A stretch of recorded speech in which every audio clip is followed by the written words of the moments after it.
नमस्कार। महाकुंभ की इस पावन नगरी में आपका बहुत बहुत स्वागत है, बहुत बहुत अभिनंदन है। मैंने आज यहां श्रद्धा का उभरता हुआ सैलाब देखा है। आज यहां मैंने भक्ति का सागर देखा है और आज हमारे साथ हैं इस भव्य और दिव्य स्वरूप के शिल्पकार उत्तर प्रदेश के मुख्यमंत्री योगी आदित्यनाथ।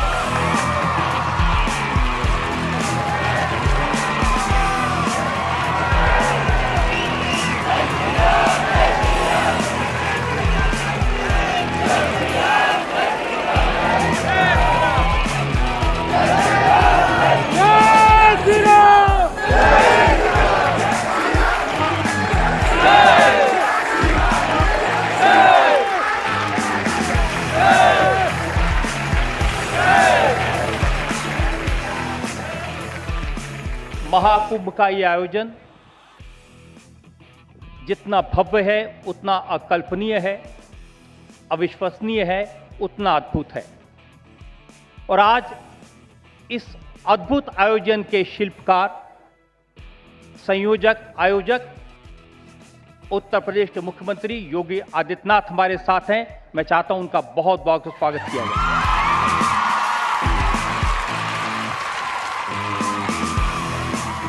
जो लोग दूर दूर खड़े हैं आ जाएं। योगी जी ने आज्ञा दी है, आप सब लोग आए, प्लीज ज्वाइन करें, आ जाइए।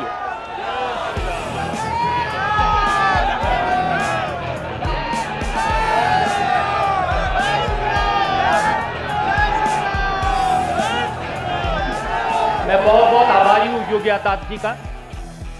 उन्होंने आप सबको यहां आने की परमिशन दी। रजत जी, मैं सबसे पहले आपका, इंडिया टीवी की पूरी टीम का और आपके सभी दर्शकों का महाकुंभ प्रयागराज में हृदय से अभिनंदन करता हूं। योगी जी, हम गंगा के तट पर खड़े हैं। लाखों लोग डुबकी लगा रहे हैं।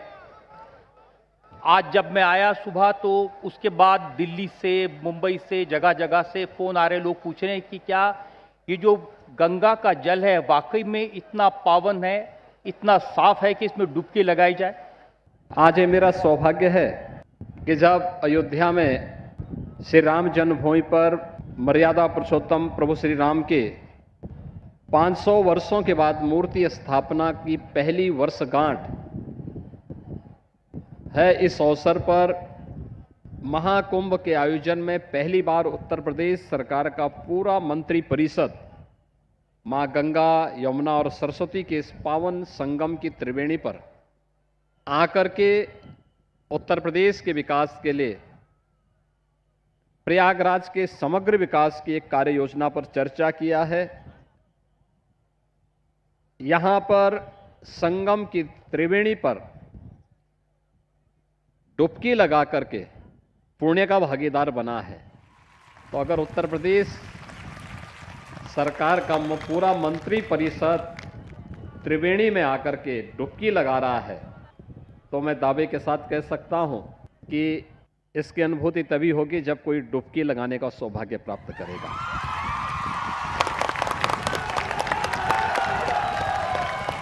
और अगर वैज्ञानिक उस पर आप देखेंगे तो संगम में जो जल की क्वालिटी है, उसका जो बीओडी लेवल है वह 5 से नीचे है, जबकि बीओडी लेवल 15 तक आप उसको 15 से 25 के बीच में आप स्नान करने लायक भी होता है और आचमन करने लायक भी होता है। आदरणीय प्रधानमंत्री जी की प्रेरणा से नमामि गंगे परियोजना के बाद मां गंगा की अविरलता और निर्मलता के लिए पिछले 10 वर्ष के अंदर जो कुछ हुआ है, जो प्रयास हुए हैं, उसके अद्भुत परिणाम आए हैं।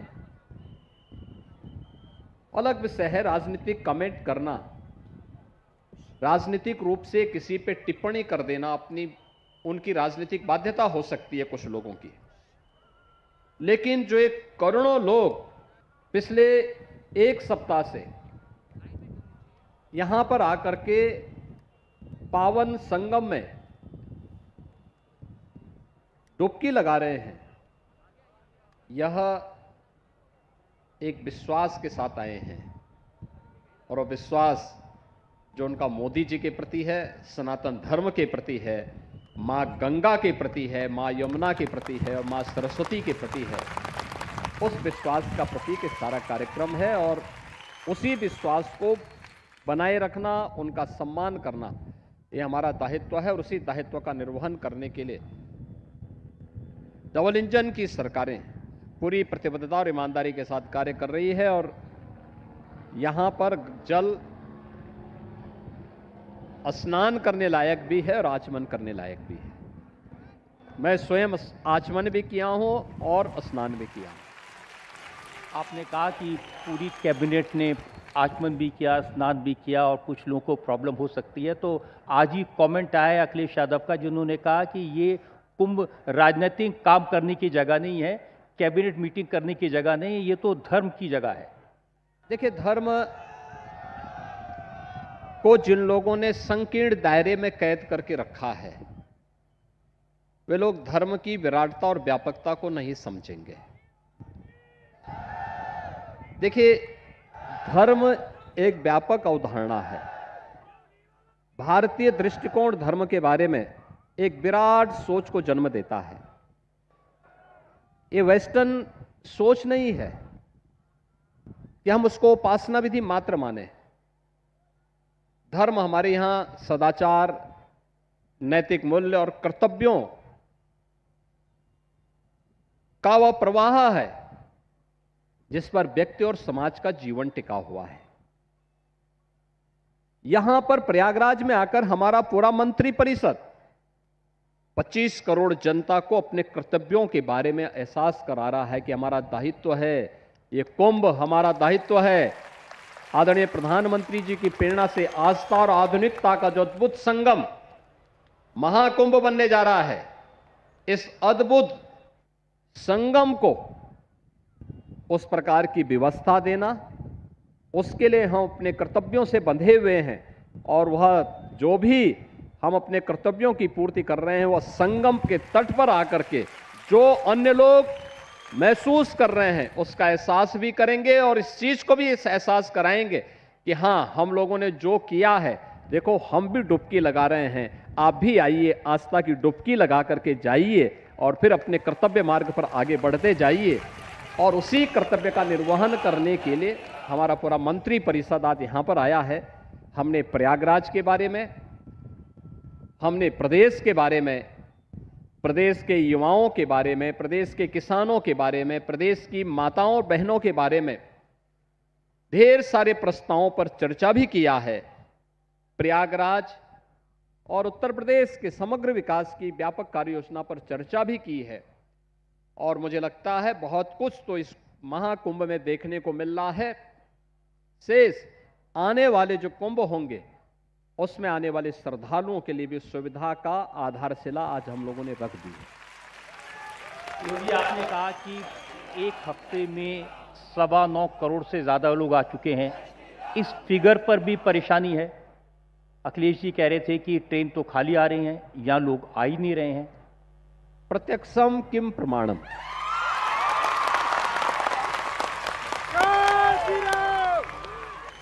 देखिए, जिनके पास भगवान ने, जिनको इतनी राजनीतिक दृष्टि न दी हो, तो उसके लिए भगवान दोषी नहीं हो सकते। भगवान प्रयागराज और मां गंगा दोषी कहां से हो जाती है?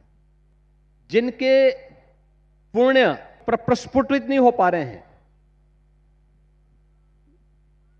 वे अंधकार में जीने के आदी हैं, उन्हें प्रयागराज का जन सैलाब नहीं दिखाई देगा। ये आस्था, उमड़ती हुई आस्था उनको नहीं दिखाई देगी, क्योंकि इसके लिए भगवान प्रयागराज ने उनके कर्मों के अनुरूप उनकी दृष्टि को भी बाधित की है।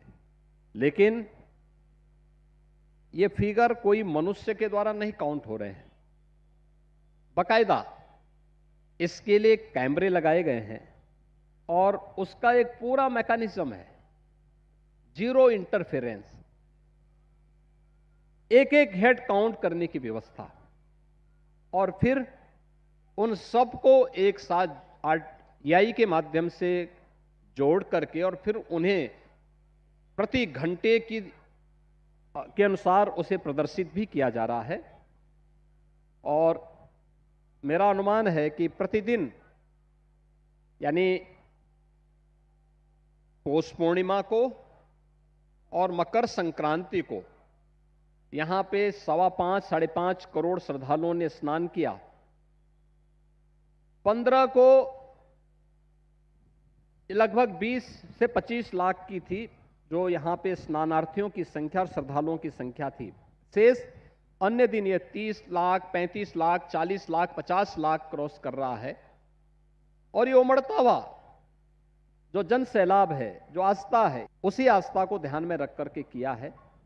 और मुझे लगता है जो लोग ये कहते हैं कि लोग नहीं आ रहे हैं, अंततः उनको भी मानना पड़ा है, उनको भी अपने संस्थापक की मूर्ति यहां लगानी पड़ी है अपने कैंप पर। एक सवाल ये भी उठाया जा रहा है कि इतने बड़े पैमाने पर करने की क्या जरूरत थी, इतना खर्चा करने की क्या जरूरत थी। 7,500 करोड़ रुपए खर्च कर दिए इस कुंभ पर। रजत जी देखिए, ये हमारी ड्यूटी है। आदरणीय प्रधानमंत्री जी ने भारत के हर राज्य से स्वयं भी भारत सरकार के पर्यटन और संस्कृति मंत्रालय को उन्होंने इस बात के लिए तैयार किया कि भाई देखो, टूरिज्म इकोनॉमिक ग्रोथ का एक माध्यम बनता है। और इसके लिए आने के तत्काल बाद उन्होंने देश के अंदर भारत की विरासत से जुड़े हुए उन सभी केंद्रों को विकसित करने का काम किया, चाहे वह रामायण सर्किट हो, कृष्णा सर्किट हो, बौद्ध सर्किट हो, जैनी सर्किट हो, आध्यात्मिक सर्किट हो।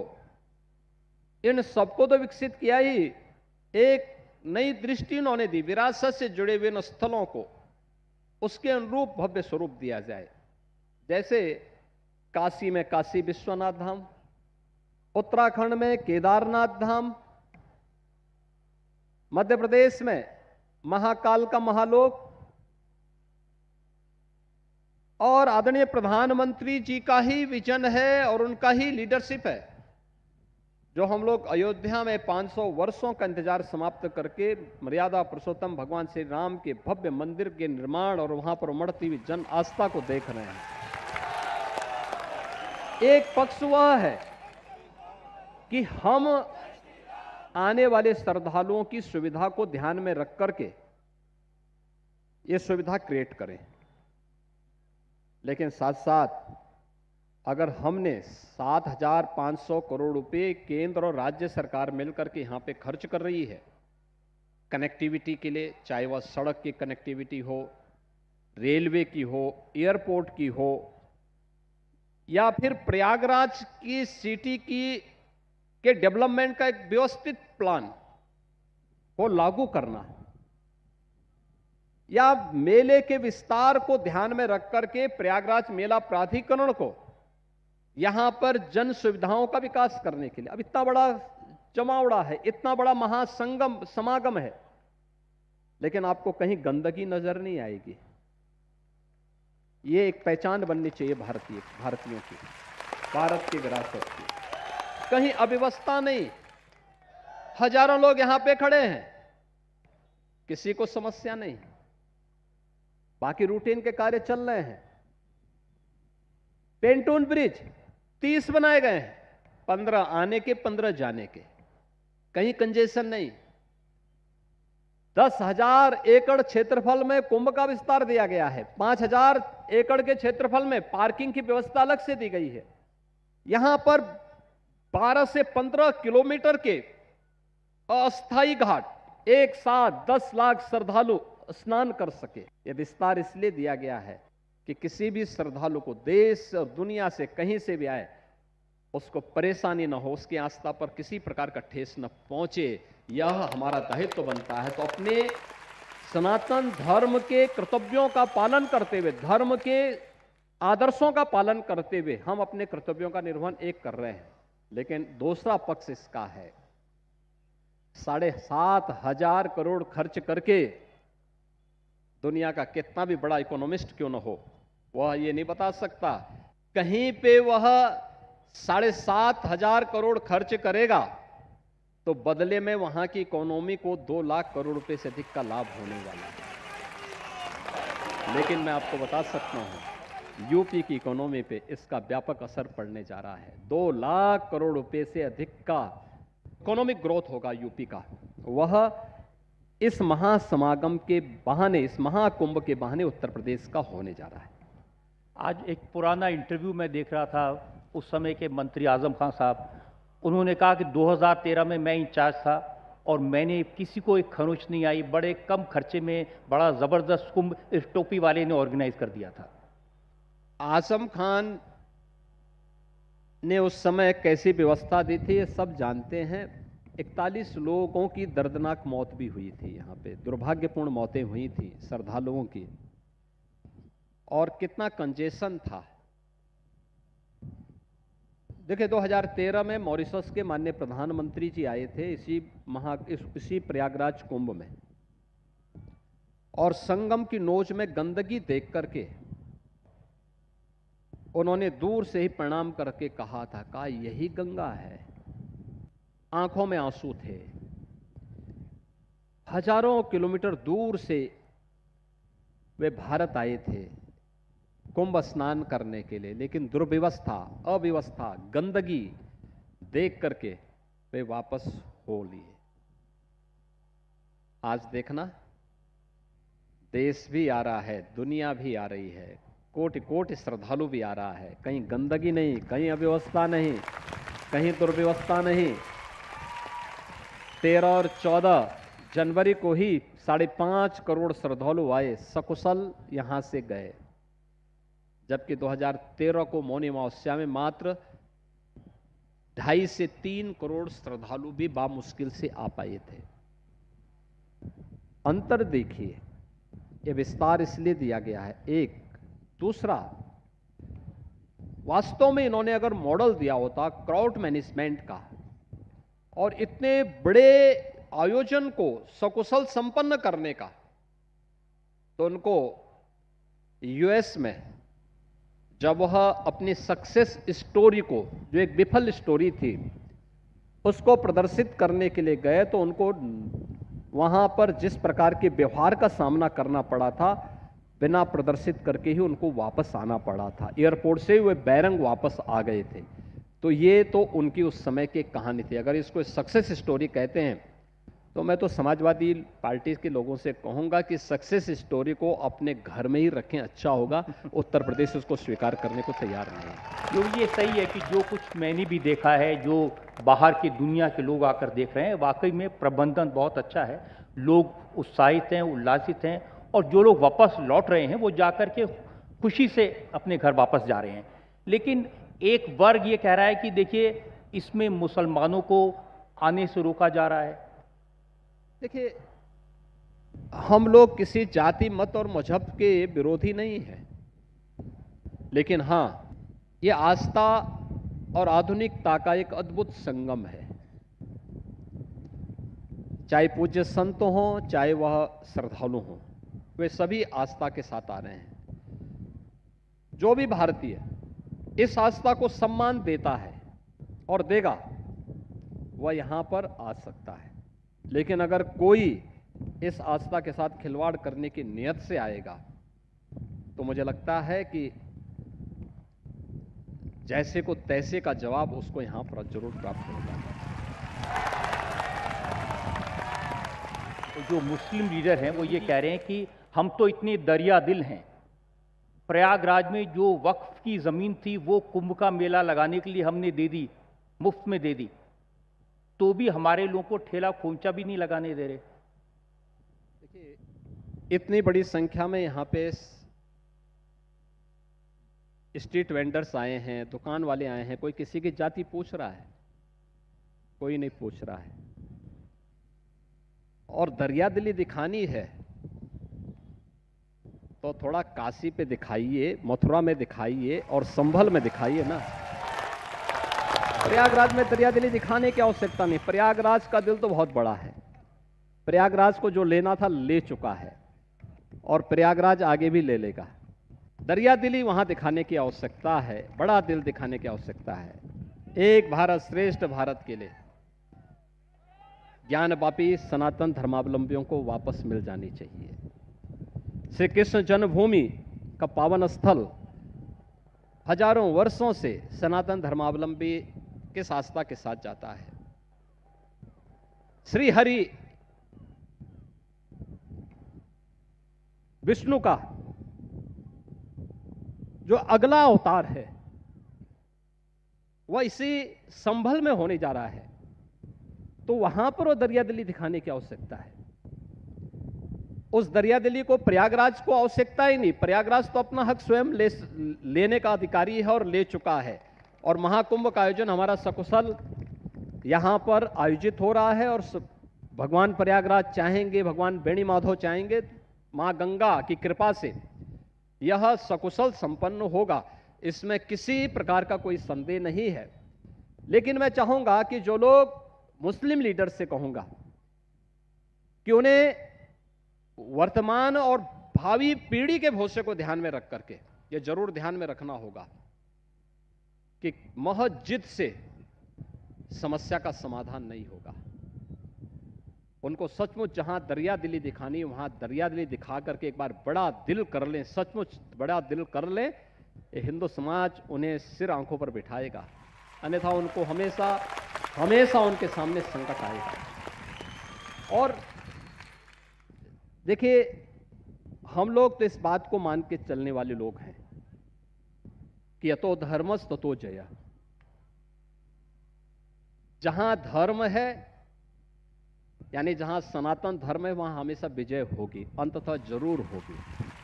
और हम उसको लेंगे, मुझे लगता है लोकतांत्रिक मूल्यों से लेंगे, भारत के संवैधानिक व्यवस्था के अंतर्गत लेंगे। लेकिन मुझे लगता है कि वहां दरिया दिली दिखाने की आवश्यकता है, यहां पर नहीं। यहां पे तो महाकुंभ का आयोजन इसी भव्यता के साथ होगा, आगे भी इसी एक व्यवस्था बना दी गई है डबल इंजन सरकार ने पूज्य संतों के सहयोग से, आदरणीय प्रधानमंत्री जी की प्रेरणा से। आने वाले समय में भी ये कुंभ और महाकुंभ के आयोजन इसी भव्यता के साथ यहां पर होंगे। संभल को लेकर शिकायत यह है कि वहां केस भी फाइल हो गया और जजमेंट भी आ गया, सर्वे भी हो गया, सब कुछ इतना जल्दी जल्दी कर दिया। देखिए, हमारे यहां शुभ कार्य में बहुत लेट नहीं होता है। जब एक बार शुभ मुहूर्त निकल चुका होता है तो बार बार मुहूर्त दिखवाने की आवश्यकता नहीं पड़ती। फिर आगे बढ़ चढ़ते हैं। और मुझे लगता है कि संभल में वह सब कुछ दृश्य देश भी देख रहा है, दुनिया भी देख रही है। पौराणिक पावड़ी मिल रही है, कुएं मिल रहे हैं, प्राचीन किले भी वहां मिल रहे हैं, बहुत कुछ वहां पे देखने को मिल रहा है। और वह पौराणिक के साथ साथ प्रमाण, शास्त्रीय प्रमाण, हमारे पुराण तो कहते ही हैं, लेकिन पुराणों के साथ साथ आईने अकबरी ने भी इस बात का उल्लेख किया है। श्री हरि विष्णु का जो मंदिर था, मीर बांकी ने 1526 में से तोड़ करके वहां पे एक मस्जिद नुमा ढांचा खड़ा किया था, जिसे आज वे लोग जामा मस्जिद कहते हैं। अब ये अबुल फजल आज से सैकड़ों वर्ष पहले लिखता है, ये किसी हिंदू ने नहीं लिखा। और उस समय के जिन वृत्तांतों को उन्होंने उल्लेख किया है उसे कैसे ये लोग नकार सकते हैं? कैसे नकार रहे हैं? हो सकता है पुराणों पे वे विश्वास न करें, लेकिन कम से कम आईने अकबरी को तो देखें, उसी पे विश्वास कर लें। अगर ये उदाहरण किसी हिंदू ग्रंथ से मैं दूं तो उनको हो सकता है परेशानी हो, लेकिन ये उदाहरण उन्हीं के यहां से दिया जा रहा है। वहां के प्रमाण इस बात को बताते हैं। और जो कुछ वहां पे होता रहा है, कम से कम आज उस पे लगाम लगी है। आने वाले समय में बहुत कुछ उजागर होने वाला वहां से। ओवैसी साहब की बात मैंने सुनी संभल पर, तो दो बातें वो कह रहे थे। एक तो कह रहे थे वहाँ जो मंदिर हैं मुसलमानों ने उनको संभाल कर रखा है, उसका सर्वे कराने की क्या ज़रूरत है, वहाँ तो मूर्तियाँ सलामत हैं। और दूसरी बात उन्होंने कहा कि जहाँ पर हॉस्पिटल बनाने की ज़रूरत है, जहाँ स्कूल बनाने की ज़रूरत है, वहाँ योगी जी पुलिस स्टेशन बना रहे हैं। हम हॉस्पिटल भी बनाने जा रहे हैं, हम तो वहाँ मेडिकल कॉलेज बनाने जा रहे हैं। संभल में मेडिकल कॉलेज भी हमारा वहाँ बन रहा है। संभल की लड़ाई अब ये देशी और विदेशी की लड़ाई है। वहां पर किसी कालखंड में कोई हिंदू जिसने दबाववश इस्लाम स्वीकार किया है, आज वह भी बोलता है कि नहीं, इन विदेशियों को जिन्होंने हमारे पूर्वजों के स्थल तोड़े थे, इनसे ये स्थान वापस लिए जाने चाहिए। और ये वहां का वो मुसलमान कहता है जो आज अपने गोत्र को वहां देख रहा है, पहचान रहा है। बाकायदा उन्होंने अपना सजरा बना के रखा हुआ है, उसके माध्यम से सारी बातों को बोल रहे हैं। कहीं कोई समस्या नहीं वहां पे। हां, कुछ लोगों को, जो लोग मुसलमानों को अपना वोट बैंक बनाए रखना चाहते हैं, उन लोगों को जरूर परेशानी होगी, लेकिन शेष अन्य किसी को परेशानी नहीं होनी चाहिए इन सभी मामलों में। और मैं मान के चलता हूं कि आज डबल इंजन की सरकार 25 करोड़ जनता के हितों के लिए अच्छे विश्वविद्यालय बने, अच्छे मेडिकल कॉलेज और मेडिकल इंस्टीट्यूट बने, इन्वेस्टमेंट के लिए बेहतरीन माहौल बने, इन सब को करने के लिए पूरी प्रतिबद्धता के साथ कार्य कर रही है। ओवैसी जी को इसकी चिंता नहीं करनी चाहिए। उसके लिए ये डबल इंजन की सरकार पर्याप्त है, सोचने के लिए भी और करने के लिए भी। उनकी चिंता सबसे ज़्यादा यूपी पुलिस को लेकर है। वो कहते हैं यूपी पुलिस का निशाना बड़ा सटीक है, गोली हमेशा सही निशाने पर लगती है, इनको तो ओलंपिक में भेजना चाहिए, मेडल ले आएंगे। हमने तो ऑलरेडी ये व्यवस्था की है। यूपी पुलिस ने तो जितने भी यूपी के शूटर हैं उन सबको हमने कहा कि भाई आपके लिए हम शूटिंग रेंज बना रहे हैं, आप मेडल लेकर के आइए और फिर आपको हम पुलिस में भर्ती करेंगे। और हमने यहां तक कि ओलंपिक में जो मेडल प्राप्त करने वाले खिलाड़ी हैं उनको हम लोगों ने डिप्टी एसपी तक का पद दिया है, सीधे डिप्टी एसपी। 500 से अधिक लोगों को हमने यूपी पुलिस में भर्ती किया है। और आज यूपी पुलिस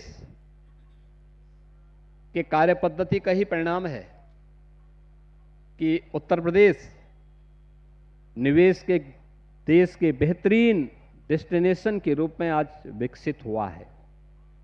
उत्तर प्रदेश इतने बड़े महाकुंभ जैसे समागम के लिए भी, जहां पर प्रयागराज की धरती पर अकेले 45 दिन के अंदर 40 से 45 करोड़ श्रद्धालु यहां आकर के त्रिवेणी में डुबकी लगाएगा, यानी दुनिया की तीसरी बड़ी आबादी प्रयागराज में आएगी। अब आप अनुमान करिए, इस पूरी व्यवस्था को सुरक्षा देना, सुव्यवस्था देना और क्राउड मैनेजमेंट के साथ साथ सिक्योरिटी का उत्तम व्यवस्था देना, यह काम भी उत्तर प्रदेश पुलिस ही कर रही है। आप मुझे बताइए कि अगर उत्तर प्रदेश पुलिस का निशाना चूक नहीं होता तो क्या इतना बड़ा आयोजन सकुशल संपन्न हो पाने में अपने आप एक चैलेंज था। लेकिन उस चैलेंज को उसी सटीक निशाने से ही हम लोग सकुशल संपन्न करने की ओर अग्रसर बढ़ रहे हैं। देखिए, उत्तर प्रदेश में कानून व्यवस्था बेहतर हुई है, ये तो पूरी दुनिया मानती है, और ये काम बड़ा मुश्किल था, ये भी सब मानते हैं, लेकिन गाड़ी पलट जाती है। देखिए, बहुत सारे लोग कानून पर विश्वास नहीं करते हैं और जैसे को तैसे का जवाब दिए जाने की आवश्यकता है और कानून के दायरे में उन सभी कार्यों को कुशलतापूर्वक किया जाता है, जिससे प्रदेश के हित में कानून का राज भी हो और हर व्यक्ति, हर बेटी, हर बहन, हर व्यापारी अपने आप को सुरक्षित महसूस भी करे। एक छोटा सा ब्रेक और फौरन हाजिर होते हैं एक बात पे योगी आदित्यनाथ के साथ।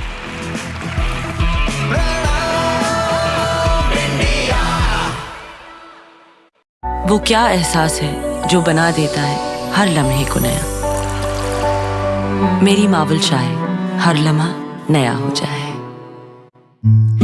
हर माँ की एक ही है फेवरेट चीज, कण कण में तेरे है छाया, खाने को बनाए वो लजीज, बनके साया से तू स्वाद को लाए रहती, सेहत के करीब, जी भर के खा लो पाओ माँ का आशीष। देती है पल पल की शक्ति, हर माँ का भरोसा प्यार से परोसा, पतंजलि शुद्ध गाय का घी।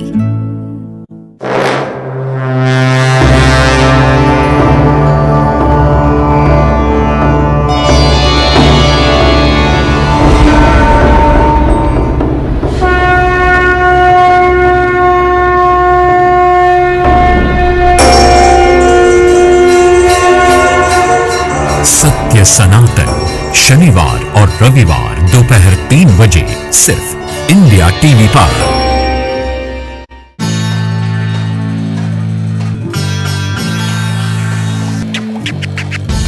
कैंडिडेट्स मैदान में आ चुके हैं। दिल्ली के चुनावों में इस बार महिला भी बहुत बड़ा मुद्दा है। किसको बनाओगे इस बार? ये तो दिल की बात। अब तो जी बीजेपी आएगी। केजरीवाल जी अच्छा काम कर रहे हैं। दिल्ली का मुकाबला सोमवार से शुक्रवार शाम 5 बजे सिर्फ इंडिया टीवी पर। योग से है सेहत, योग ही है शक्ति, योग है जीवन, योग ही है संजीवनी। रोगों से जंग योग गुरु स्वामी रामदेव के संग सुबह 7:56 पर सिर्फ इंडिया टीवी पर। देश के खिलाफ उठती हर आवाज का पर्दाफाश, हकीकत क्या है, रोज रात 8 बजे सिर्फ इंडिया टीवी पर। मैं वर्षा, मैं सुन नहीं सकती, बोल नहीं सकती, पर इस मंच का हर पल में एंजॉय करती हूँ। हर सवाल और हर जवाब को समझ सकती हूँ। आपकी अदालत आपके और मेरे लिए, आपकी अदालत दिल से।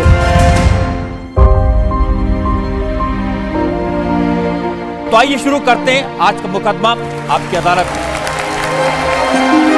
अब खास लोगों के लिए आपकी अदालत की स्पेशल स्ट्रीमिंग इंडिया टीवी के आपकी अदालत चैनल पर। गणतंत्र दिवस की लाइव तस्वीरें, हर रंग, हर नजारा। जय हिंद कल सुबह 6 बजे से लाइव सिर्फ इंडिया टीवी पर। जय हिंद प्रेजेंटेड बाय लाहौरी जीरा, द ठंडा ऑफ इंडिया। लाहौरी जीरा।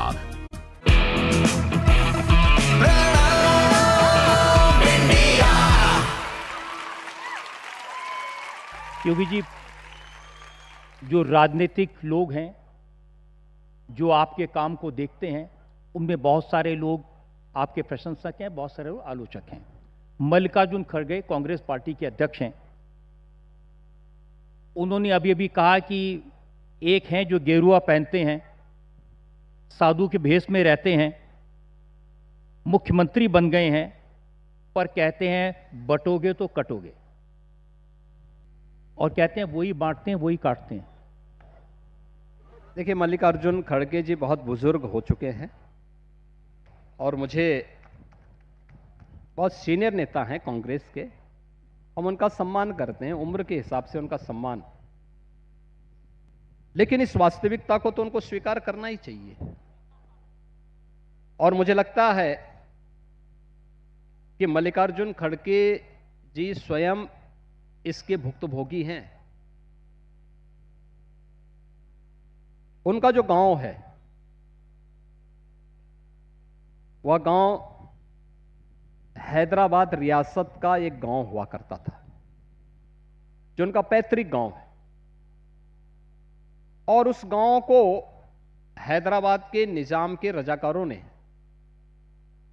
जला दिया था, जिसमें दुर्भाग्यपूर्ण तरीके से मल्लिकार्जुन खड़गे जी के परिवार के सदस्य, उनकी मां, उनकी बहन, उनके चाचा, ये सभी लोग उस दुर्भाग्यपूर्ण अग्निकांड के शिकार हो गए थे। पूरा गांव जला दिया गया था, बारावती नाम का वह गांव जला दिया गया था। इनके पिताजी इनको लेकर के किसी प्रकार से वहां निकल गए थे। जो निजाम के रजाकार थे, कौन थे? उस सच्चाई को मल्लिकार्जुन को स्वीकार करना चाहिए, और यही तो हम कह रहे हैं कि उस सच्चाई को क्यों नहीं आप बताते लोगों के सामने? क्या ये सच नहीं है कि जब भी हिंदू बंटा है तो हिंदू कटा है, जब भी हिंदू एक रहा है तो हिंदू सेफ हुआ है, सुरक्षित हुआ है? और इसीलिए हम कह रहे हैं कि हमें बंटना नहीं है। बटेंगे तो कटेंगे, एक रहेंगे तो सेफ रहेंगे, सुरक्षित रहेंगे। और यह एक सनातन उद्घोष होना चाहिए हर देश, हर काल, हर परिस्थिति के लिए, क्योंकि सनातन धर्म ने तो कभी किसी का हित किया ही नहीं। दुनिया का ऐसा कौन मत और मजहब होगा जिसको उसके संकट के समय सनातन धर्म ने संरक्षण न दिया हो? सबको संरक्षण दिया, लेकिन जो भी यहां पर थोड़ा भी मजबूत हुआ, वो वापस सनातन धर्म पर झपटने का प्रयास किया।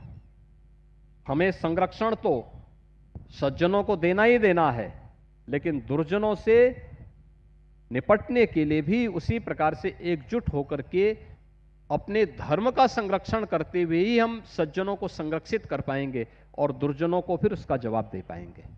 आपके बटोगे और कटोगे का अर्थ ये निकाला गया कि आप जातियों को इकट्ठा करना चाहते हैं, जातिवाद को बढ़ावा दे रहे हैं, आप मनुस्मृति को बढ़ावा दे रहे हैं और संविधान को पीछे छोड़ रहे हैं। देखिए, जो लोग भारत और भारतीयता को नहीं जानते, वे भारत के महापुरुषों को, भारत के पूर्वजों को भी गाली देते हैं। हमें अफसोस होता है कि भारत और भारतीयता को न जानने और भारत के उन परंपराओं के बारे में वे लोग टिप्पणी करते हैं जिन लोगों में इन सब के बारे में कोई भी गहराई नहीं है। हमें इस बात को ध्यान में रखना होगा कि भारत उत्तर से दक्षिण तक, पूरब से पश्चिम तक एक है। देश के अंदर वेशभूषा, रहन सहन, खान पान अलग अलग हो सकता है, जातियां अलग हो सकती हैं, लेकिन जातिवाद खतरनाक है। मत और मजहब के आधार पर विभाजन खतरनाक है। हमें इससे बचना होगा, हर हाल में बचना होगा। हम लोग एकजुट होकर के भारत के बारे में सोचने की बात करते हैं। हमारा सनातन धर्म भारत का राष्ट्र धर्म है। सनातन धर्म सुरक्षित है तो भारत सुरक्षित है, भारत सुरक्षित है तो सनातन धर्म भी सुरक्षित है।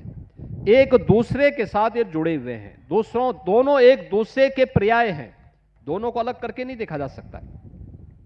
इसलिए हम बार बार इस बारे में कहते हैं कि हमें बंटना नहीं है, हमें तो एकजुट होकर के कार्य करना है। जाति के नाम पर, परिवार के नाम पर बांटने वाले जो तत्व हैं, ये वास्तव में आपके हितैषी नहीं हो सकते। ये लोग संकट के समय आपके साथ नभी कहीं नहीं खड़े होंगे। और अगर देखना है, ज्यादा दूर मत जाइए, अभी 3 वर्ष पहले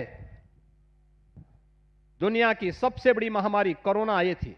कोविड-19 के दौरान देखा होगा, जितने लोग जाति और परिवार के नाम पे समाज को बांट रहे हैं, इन लोगों का कहीं अता पता नहीं था, किसी का अता पता नहीं था। कोविड मैनेजमेंट और कोविड प्रबंधन के साथ साथ हर व्यक्ति की बिना भेदभाव की उसकी सुरक्षा, उसका संरक्षण देने का काम अगर किसी ने किया है तो दुनिया के अंदर पहला नाम आएगा प्रधानमंत्री मोदी जी का। आपने देखा होगा कि बिना भेदभाव के फ्री में टेस्ट, फ्री में ट्रीटमेंट की व्यवस्था, फ्री में राशन, फ्री में वैक्सीन, ये सभी देशवासियों को दिया था। न जाति, न मत, न मजहब, न क्षेत्र, न भाषा। सबका साथ और सबका विकास का जो मंत्र 2014 में दिया था, वह कोविड-19 के दौरान भी दिखाई दिया था और आज भी वही सुविधाएं उसी रूप में आज भी हर व्यक्ति को बिना भेदभाव के प्राप्त हो रही हैं। मुझे ये तो बताएं कि 2014 के पहले कौन सी ऐसी सरकारें थी जिन सरकारों ने भेदभाव न किया हो। पहले तो मत और मजहब के आधार पर, जाति के आधार पर बांटने का प्रयास करते थे। आज जाति, मत और मजहब के आधार पर नहीं, क्षेत्र और भाषा के आधार पर नहीं, बल्कि विकास सबका, सुरक्षा सबको, समृद्धि और रोजगार सबको, लेकिन तुष्टीकरण किसी का नहीं, इस उद्घोष के साथ कार्य हो रहा है। और यही सच्ची राष्ट्रीय भावना भी है। और उसी राष्ट्रीय भावना को आगे बढ़ाने के लिए हम बार बार कह रहे हैं कि जब एक नया भारत का दर्शन हो रहा है, इस नए भारत में जातिवाद और परिवारवाद के आधार पर बंटने का नहीं, आपस में बंटने का समय नहीं है, बल्कि एकजुट होकर के नए भारत को श्रेष्ठ भारत बनाना, एक भारत को श्रेष्ठ भारत बनाना है। ये पूरे भारत की 140 करोड़ लोगों का दायित्व बनता है और उत्तर प्रदेश की 25 करोड़ जनता जनार्दन इस पूरे अभियान के साथ प्रधानमंत्री मोदी जी के साथ कदम से कदम मिलाकर के चलने को तैयार है। योगी जी, कुछ लोग इसको भी भेदभाव कहते हैं कि हिंदुओं के लिए इतना महाकुंभ आपने आयोजित किया, कांवड़ यात्रा पर फूल बरसाए जाते हैं और बाकी लोगों को नमाज पढ़ने से भी रोका जाता है। ये परंपरागत आयोजन है, विरासत का प्रतीक है। सनातन धर्म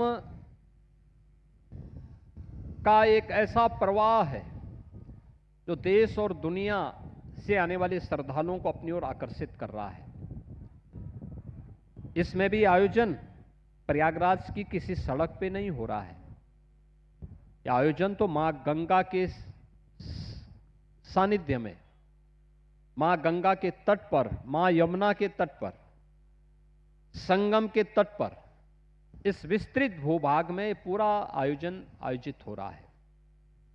इसमें कहीं किसी के आवागमन को बाधित नहीं किया गया। प्रयागराज में जो लोग रह रहे हैं, किसी भी जाति, मत और मजहब के हैं, सब अपनी दिनचर्या को अनवरत उसी रूप में आगे बढ़ा रहे हैं। और इसीलिए हम लोगों ने व्यवस्था की, यहां के इंफ्रास्ट्रक्चर को, इस महाकुंभ के बहाने प्रयागराज की कायाकल्प हो गई। प्रयागराज की सड़कें, प्रयागराज की सुविधाएं, प्रयागराज की पूरा एक नया प्रयागराज दिखता है। सुंदरीकरण की योजना, बहुत कुछ आज यहां पे प्रयागराज को प्राप्त हो रहा है। लेकिन इसके कारण, श्रद्धालुओं के कारण सड़क बाधित नहीं हो रही है। हां, महाकुंभ के बहाने प्रयागराज में व्यवसाय फल फूल रहा है। प्रयागराज को एक नई पहचान मिल रही है। प्रयागराज को देश और दुनिया नजदीक से आके देख रही है। प्रयागराज में लोगों का काफी एक नई दृष्टिकोण लोगों को मिल रहा है। हर परिवार अतिथियों के स्वागत के लिए तैयार है। तो एक प्रयागराज का भाव भी है। तो स्वाभाविक रूप से बाधित करने के लिए नहीं, आतिथ्य सत्कार का एक शुभ अवसर प्राप्त किया है, प्रभु ने दिया है, भगवान वेणी माधव ने, मां गंगा ने यहां प्रदान किया है और उसका लाभ लोग यहां पे प्राप्त कर रहे हैं। लेकिन सड़कों पर हम हर शुक्रवार के दिन या हर किसी भी दिन आकर के बाधित करें, ये नहीं हो सकता है। ऐसा नहीं कि हम लोग मुहर्रम के जुलूस को रोक रहे हैं। परंपरागत जुलूस है, मुहर्रम के जुलूस निकलते हैं। अन्य मुस्लिम पर्व और त्योहारों में कोई आयोजन होते हैं तो उन आयोजनों को कोई बाधा नहीं, उसको पूरी सुरक्षा प्रदान की जाती है। हां, ये जरूर कहा जाता है कि भाई आप अस्त्र शस्त्र का प्रदर्शन नहीं करेंगे। मर्यादा के अंतर्गत, कानून की व्यवस्था के अंतर्गत आपको इस आयोजन को आगे बढ़ाने में कहीं कोई बाधा नहीं, कोई दुविधा नहीं होनी चाहिए। सुरक्षा उनको भी प्रदान की जाती है, लेकिन उच्छृंखलता करने की छूट नहीं दी जाती है, अराजकता फैलाने की छूट नहीं दी जाती है। जैसे पिछली सरकारों में होता था कि जुलूस की आड़ में तोड़फोड़, आगजनी, लूटपाट, छेड़खानी, ये जो घटनाएं होती थी, इसको सख्ती से रोका भी जाता है। और जो भी ऐसे तत्व हैं उनको पाबंद भी कर दिया जाता है कि भाई अगर तुम्हें अपने आप में अनुशासन नहीं है तो आत्मानुशासन जहां नहीं वहां दुशासन है, तो दुशासन के साथ क्या व्यवहार किया जाना चाहिए, ये तो सरकार अच्छी तरीके से उनसे निपटना भी जानती है, उनका उपचार करना भी जानती है। और इसलिए एक व्यवस्था बनाई गई कि प्रयागराज महाकुंभ का आयोजन हो या कावड़ यात्रा, एक परंपरागत कार्यक्रम है और परंपरागत कार्यक्रम में सरकार के स्तर पर हर प्रकार की सुविधा दी जाएगी, सुरक्षा भी दी जाएगी। वही सरकार यहां पे कर रही है और सभी के लिए बिना भेदभाव के करती है। योगी जी एक छोटे से ब्रेक के लिए रुकना है और तुरंत लौटेंगे योगी आदित्यनाथ के साथ।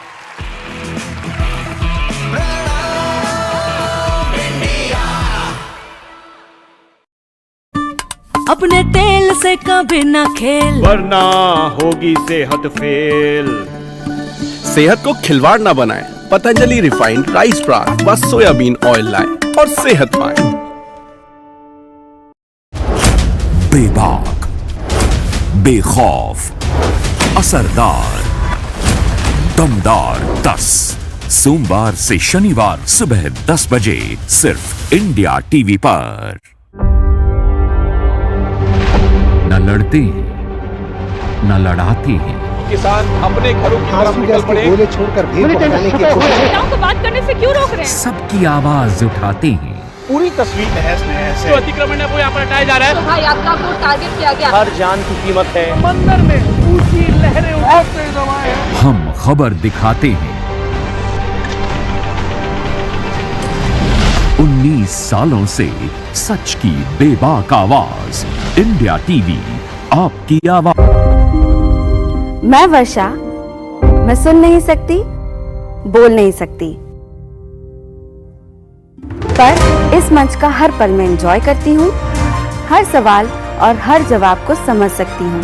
आपकी अदालत आपके और मेरे लिए, आपकी अदालत दिल से।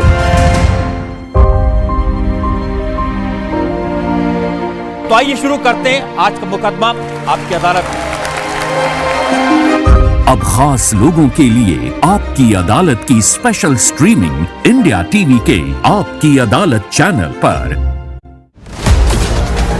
निरंतर बढ़ती जिंदगी की रफ्तार, जहां वक्त कम और एक्शन ज्यादा, और इसी रफ्तार के साथ आपको रखेगा हर पल update India TV speed news channel. जब चाहें तब देखें सुपरफास्ट खबरें दिन भर, तो तुरंत जाइए अपने स्मार्ट टीवी के ऐप स्टोर पर और डाउनलोड कीजिए India TV speed news channel. 24 घंटे सुपरफास्ट खबरें। देश के खिलाफ उठती हर आवाज का पर्दाफाश, हकीकत क्या है, रोज रात 8 बजे सिर्फ इंडिया टीवी पर। योग की मुहिम स्टूडियो से शुरू होकर पहुंची घर घर। सेहत की क्रांति हुई ऐसी कि पूरी दुनिया योग करने लगी। आपको भी मिल रहा है सुनहरा मौका, घर बैठे इंडिया टीवी पर आने का, योग गुरु से इनाम पाने का। तो लगाएं योग पंचायत, वीडियो बनाएं और भेज दें 9350593505 पर। रोगों से जंग स्वामी रामदेव के संग सुबह 8 बजे सिर्फ इंडिया टीवी पर। मोदी क्या करने वाले हैं, क्या बड़े फैसले लेने वाले हैं।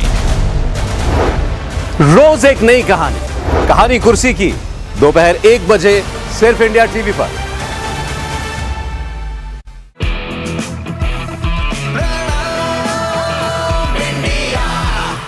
आपका एक बार फिर से स्वागत है।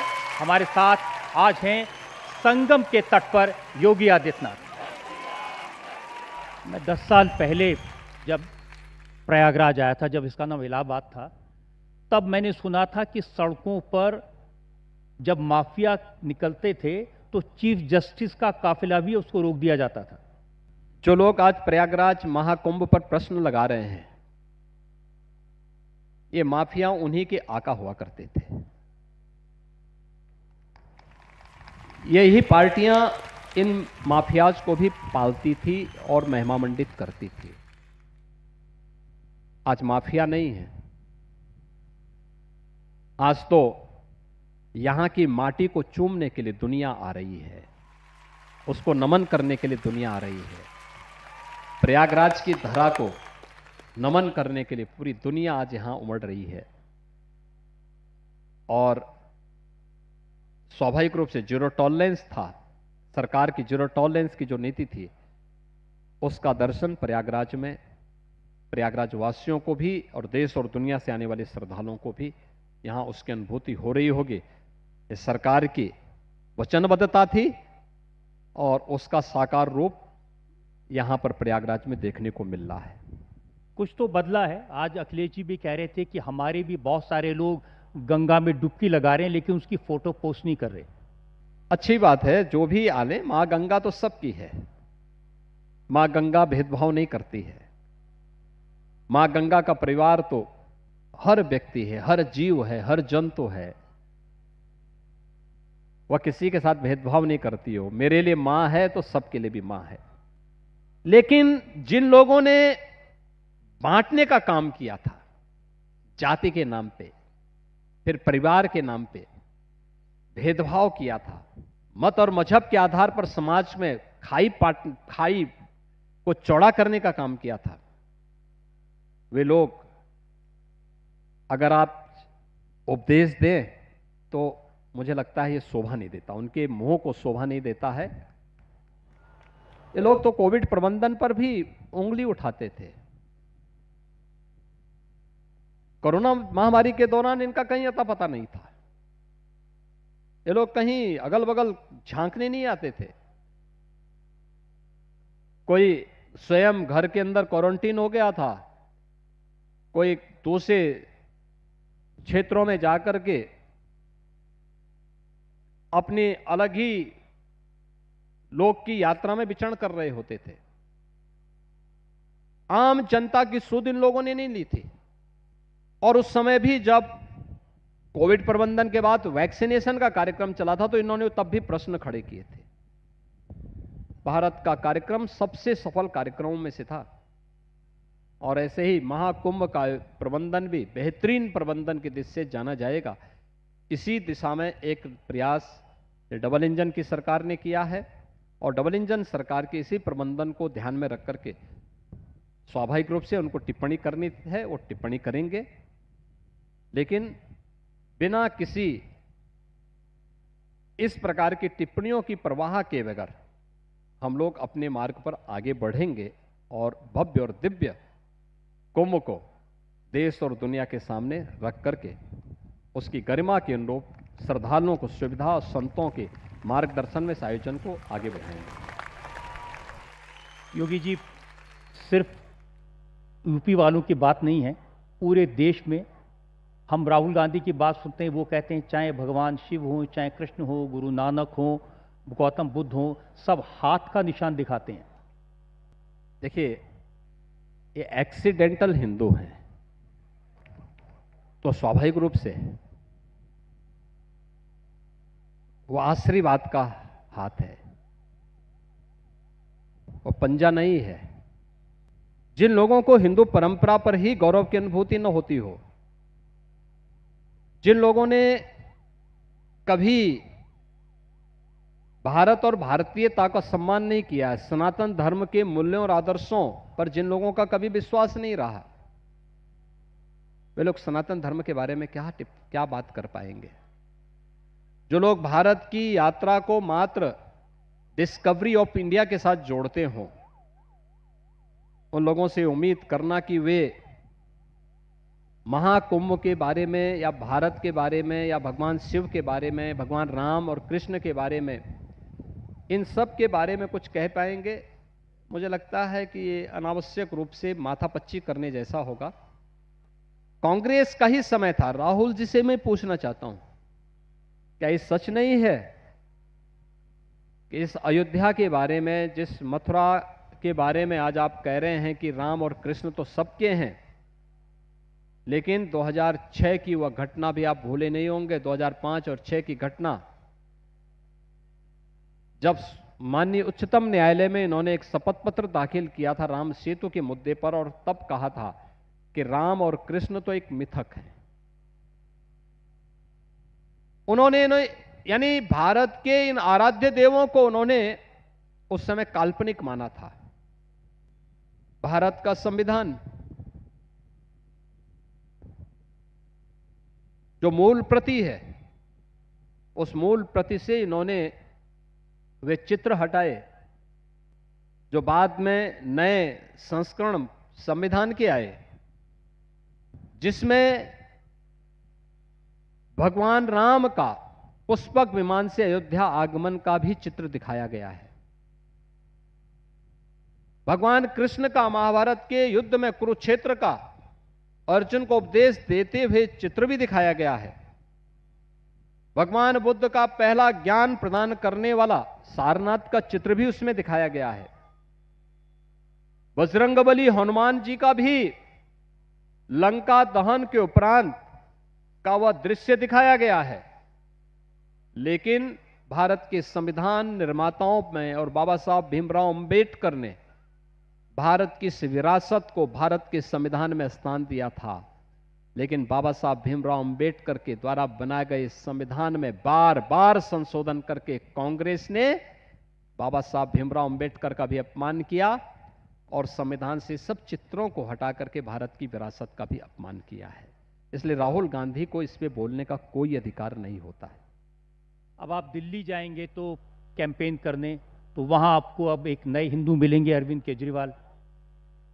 वो कहते हैं मैं बचपन से हनुमान भक्त हूं और भगवान राम की मुझ पर खास कृपा है। हाँ, भगवान राम की कृपा तो अपने भक्तों पे सब पे होती है, लेकिन भक्त भी उसके अनुरूप होना चाहिए। कौन नहीं जानता है अरविंद केजरीवाल जी की वास्तविकता क्या है। भगवान राम भी इस बात को देखते होंगे कि जिस व्यक्ति ने बेचारे अन्ना हजारे को धोखा दे दिया हो, अन्ना हजारे बेचारे अपने आप को कोसते होंगे। एक निश्चल व्यक्ति जो भारत के लिए जी रहा था, किस प्रकार का व्यवहार इन्होंने किया, कहां वो लोकपाल चला गया, पूरी लड़ाई लोकपाल को लेकर कहां चला गया, आज इनके आचरण क्या है और आज किस प्रकार का व्यवहार कर रहे हैं लोग, राजनीति को कहां लेके जाएंगे। मुझे लगता है कि दिल्ली की जनता इस बार जरूर इनके वास्तविक चेहरे को देख करके इनको जवाब देगी, जरूर जवाब देगी। और क्या ये सच नहीं जो घोषणा कर रहे हैं पुजारी और पंडों के लिए दिल्ली में, मुल्ला और मौलवियों को इनके द्वारा दिए जाने वाले मानदेय को ये पिछले कई महीनों का नहीं दे पाए, कई महीनों का नहीं दे पाए। और जब ये मुद्दा उठा तो उन्होंने उस मुद्दे के साथ पुजारी भी जोड़ दिया, जिससे तब पुजारी उनका विरोध करे, वो इनका विरोध करें, तो उसके बाद कह रहे साहब विरोध के कारण नहीं दे पा रहे हैं। थोड़ा यानी कहां लेके जा रहे हैं व्यवस्था को। आखिर आप 10 वर्षों से क्या कर रहे थे, ये प्रश्न पूछा जाना चाहिए। पुजारियों को आपने 10 वर्ष पहले क्यों नहीं घोषणा की, क्यों नहीं की आपने। लेकिन दिल्ली के अंदर हम लोग जाएंगे इंद्रप्रस्थ बनाने के लिए, और इंद्रप्रस्थ में कल से लड़ाई प्रारंभ होगी। अवश्य दिल्ली की जनता इस पे जरूर ध्यान देगी। और दूसरा जो उन्होंने अभी वक्तव्य दिए हैं, कोरोना कालखंड के दौरान भी पूरे देश ने देखा था उत्तर प्रदेश, बिहार, उत्तराखंड के लोगों के साथ किस प्रकार का व्यवहार दिल्ली की केजरीवाल सरकार की उस समय थी। उनका पानी का कनेक्शन काट दिया गया था, उनके राशन कार्ड छीन ले गए थे, उनके घरों में जबरन ताले बंद करवा दिए गए थे, उनके रोजगार को छीन लिया गया था। यह व्यवहार था। चुनाव उसका एक अवसर है, जनता जनार्दन उसका हिसाब भी लेगी, उनसे इसका हिसाब भी लेगी, जरूर लेगी। एक और छोटा सा ब्रेक और तुरंत लौटेंगे योगी आदित्यनाथ के साथ।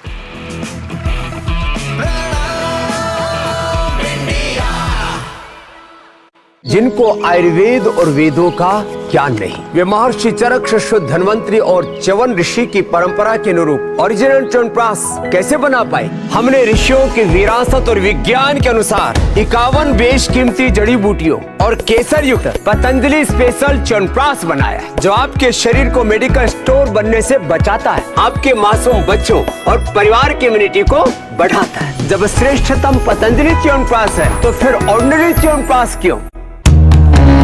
दुनिया का सबसे बड़ा सनातनी संगम 144 सालों बाद आस्था और भक्ति का महासंयोग, प्रयागराज से महाकुंभ का भव्य और दिव्य नजारा, सनातनी परंपरा का हर रंग, एक एक तस्वीर।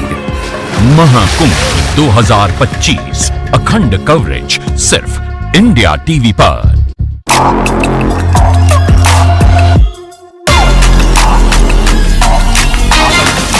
राजनीतिक मिजाज, अलग अंदाज, खुलेगा हर राज। काशी पर कुरुक्षेत्र, शाम 6 बजे सिर्फ इंडिया टीवी पर।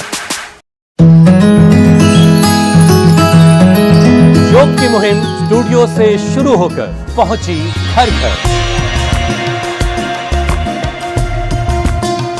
सेहत की क्रांति हुई ऐसी कि पूरी दुनिया योग करने लगी।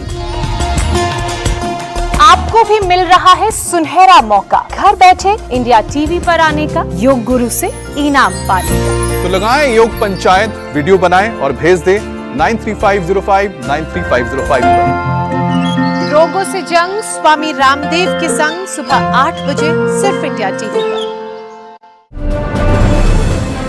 गणतंत्र दिवस की लाइव तस्वीरें, हर रंग, हर नजारा।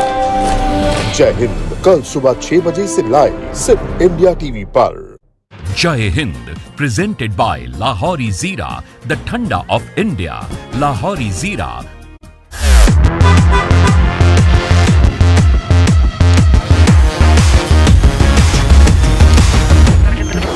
स्पीड ढूंढ रहे हैं ना? यहाँ नहीं मिलेगी। स्पीड चाहिए तो इंडिया टीवी स्पीड न्यूज आइए, देश का पहला 24/7 फास्ट न्यूज चैनल।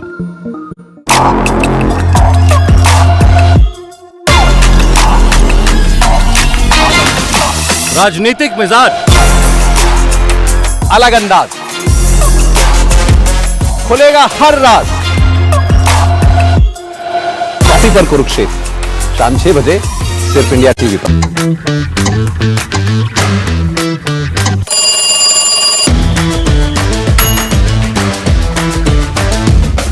9 बजे 9 खबर सिर्फ इंडिया टीवी पर। न लड़ते हैं, न लड़ाते हैं। किसान अपने घरों की तरफ निकल पड़े, गोले छोड़कर भीड़ पहुंचाने की कोशिश। को बात करने से क्यों रोक रहे हैं? सबकी आवाज उठाते हैं। पूरी तस्वीर तहस नहस है। अतिक्रमण है वो यहाँ पर हटाया जा रहा है। शोभा यात्रा को टारगेट किया गया। हर जान की कीमत है। मंदिर में ऊंची लहरें उठते जमाए। हम खबर दिखाते हैं। 19 सालों से सच की बेबाक आवाज, इंडिया टीवी, आपकी आवाज।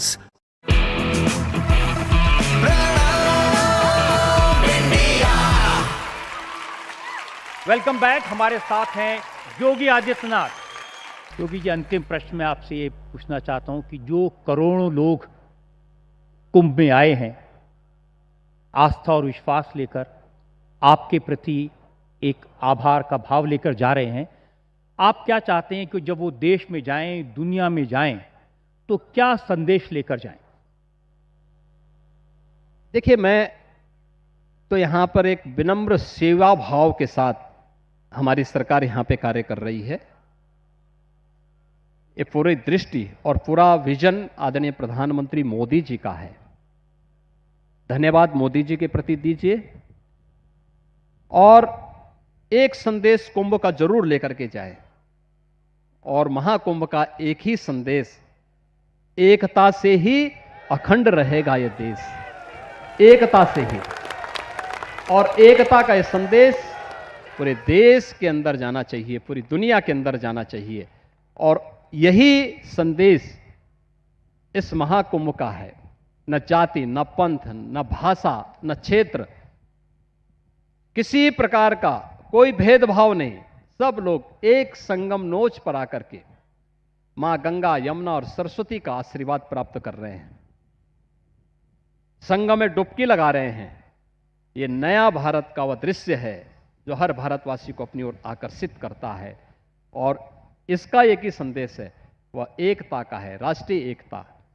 अखंडता के लिए इस एकता की आवश्यकता है, और एकता के पथ पर हम चलेंगे तो सनातन धर्म भी सुरक्षित रहेगा और हमारा देश भी अखंड रहेगा। योगी जी, आप इंडिया टीवी के इस मंच पर आए और हजारों लोगों के सामने आपने कुंभ के बारे में बताया। आपका बहुत बहुत धन्यवाद, बहुत बहुत आभार। रजत जी, मैं आपको और आपकी पूरी टीम का एक बार फिर से महाकुंभ के इस आयोजन के मैं हृदय से अभिनंदन करता हूं और विश्वास करता हूं कि जो सकारात्मक दृष्टिकोण महाकुंभ के बारे में, भारत और भारतीयता के बारे में इंडिया टीवी का है, यह निरंतर इंडिया टीवी के दर्शकों को और अन्य मीडिया जगत को प्राप्त होगा। आपका और आपकी पूरी टीम का मैं महाकुंभ के इस आयोजन में हृदय से अभिनंदन करता हूं।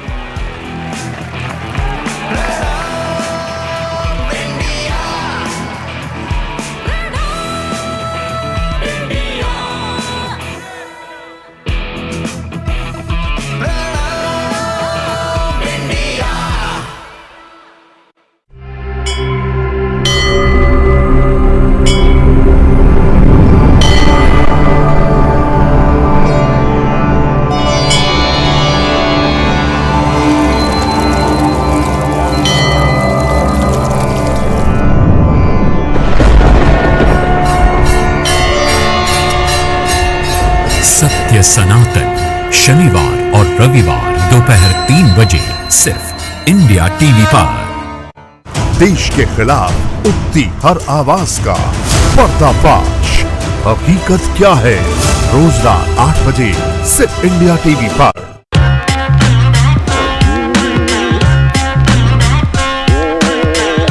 बहुत सारी सुविधाएं करी हैं दिल्ली के अंदर।